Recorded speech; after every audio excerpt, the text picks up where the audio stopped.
Dobar vam dan, pratite vijesti Osječke televizije. U proteklih nekoliko godina načinjeni su krupni koraci ka pretvaranju kliničke bolnice Osijek u klinički bolnički centar. U tom razdoblju je 7 novih bolničkih odjela preraslo u klinike, tako da ih sada ima 12, što je bio osnovni preduvjet za početak procesa službenog preimenovanja. Krajem rujna Nacionalno zdravstveno vijeće pozitivno se izjasnilo o osječkom KBC-u, pa preostaje još službena verifikacija od strane ministra zdravstva. Najveća zdravstvena ustanova Istočne Hrvatske ove godine obilježava svoju 135. godišnjicu postojanja.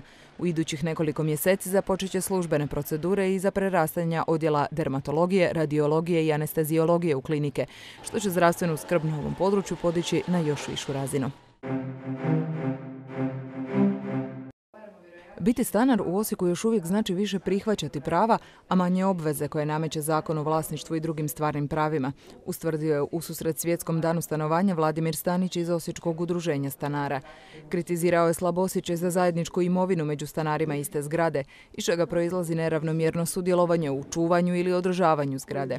Stoga se puno očekuje od izmjena odluke o komunalnom redu koja je u izradi. U njegovom konačnom oblikovanju najužem radnom timu trebaju se priključiti i članovi udruženja stanara, rekla je tom prigodom dogradonačelnica Danijela Lovoković. Predstavnici stanara pak uputili su kritike gradskoj upravi zbog manjka kontinuirane stambene politike.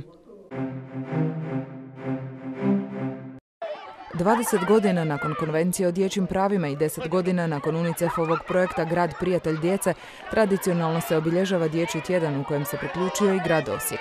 Prva akcija je oslikavanje pločnika grada na temu Da sam ja gradonačelnik. Najmlađi sugrađani imali su istinu sjajnih ideja i prijedloga kako poboljšati život u gradu na Dravi. Uz prijavu za počinjenje 10 kaznenih djela razbojništva i nedozvoljenog posjedovanja oružja, proteklog je vikenda u Istražni centar Županijskog suda u Osijeku priveden 34-godišnjak iz Zelčina.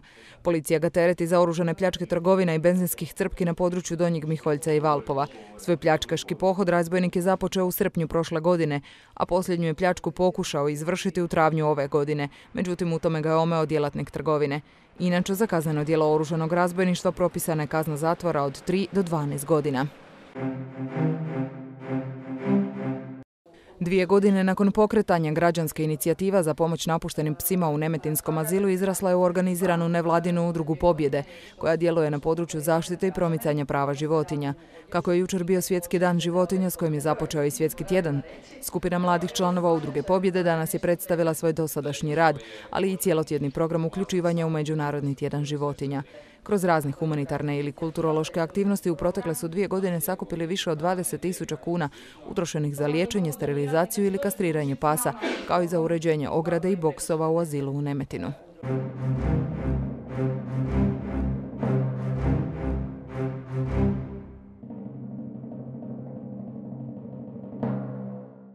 Nakon današnjeg vedrog i toplog dana i sutra nas očekuje slično vrijeme. Sunčano uz malu do umjerenu naoblaku. Ujutro mjestimice moguća magla ili niski oblaci. Puhaće slab vjetar. Jutarnja temperatura kretaće se između 9 i 14, a najviša dnevna uglavnom od 21 do 26 Celzijevih stupnjeva.